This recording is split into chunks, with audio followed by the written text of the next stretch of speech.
You have questions and we have answers. You'll get them as we dig deeper into how to make change work.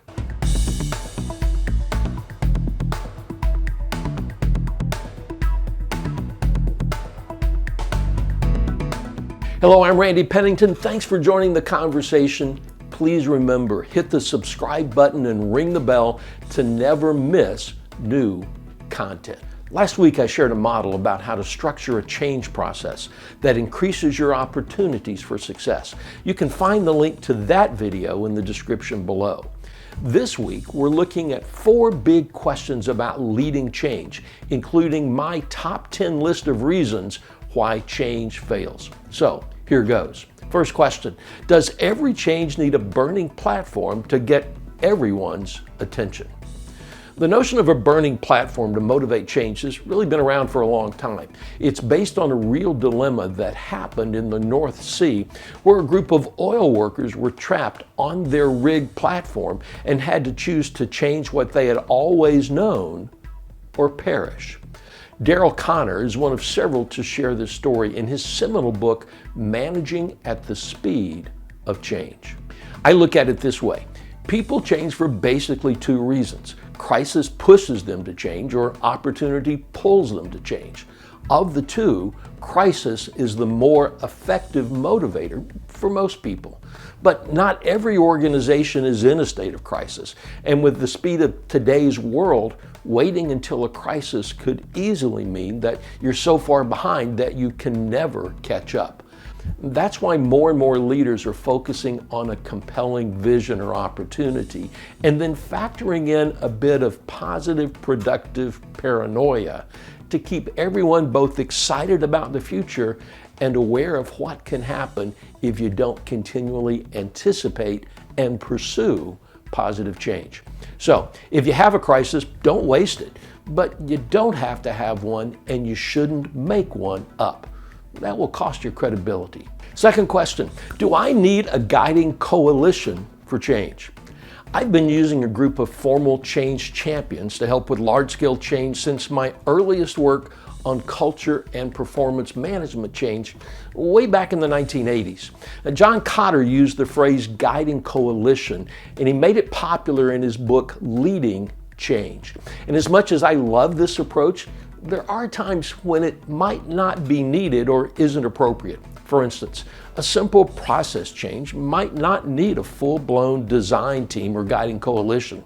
And in today's world of continuous change, the best organizations have evolved to a place where a formal team to champion every change isn't needed. There are a few principles that you have to remember, even if you don't use a formal design team or guiding coalition. People support what they help create, and no one ever argues with their own ideas. Your chance of success increases exponentially when you co-create the change, or at least give people an opportunity to provide their ideas rather than just dictate it.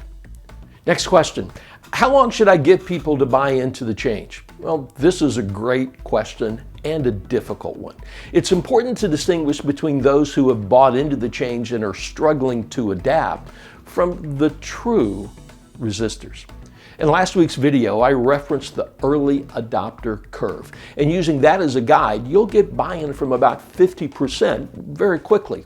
You'll get another 34% after they see that the change actually works. About 16% will be laggards, and of that group, only a small percentage will be outright resistors. Of course, those numbers will vary depending on the size and culture of your organization. You'll get buy-in from a small, high-performing team very quickly.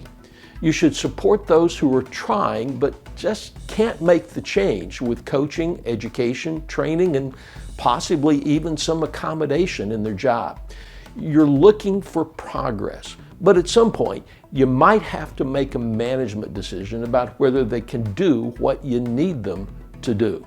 Now, for those who won't make the change, engage them to understand their resistance. And if they bring up valid points, address them. If you still can't get their buy-in, then communicate expectations and then address this as a performance or behavior problem. So here's a rule of thumb. Look at how long it takes the vast majority, somewhere between 75 and 80%, to become competent at the change. Then determine if you're dealing with a can't do or won't do problem and address the performance or behavior. What causes change initiatives to fail? Well, I mentioned earlier that change is more likely to fail because of faulty leadership than faulty management. And here's my top 10 list of reasons, in no particular order, for why change efforts fail. 1, the goal or purpose of the change isn't defined. That means people don't know why it's important or what it's supposed to achieve. 2, there's poor planning and resource allocation. 3, there are no measures or metrics put in place to evaluate success. 4, there's no accountability for actually changing or people doing anything different. 5, processes, guidelines, and the organizational structure are not aligned to support the change.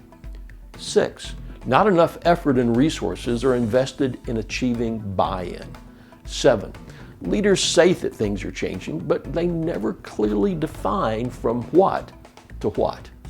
8, we allow resistance to derail the change rather than supporting the majority that's on board for progress. 9, we take on too many changes at once, causing change fatigue in the organization.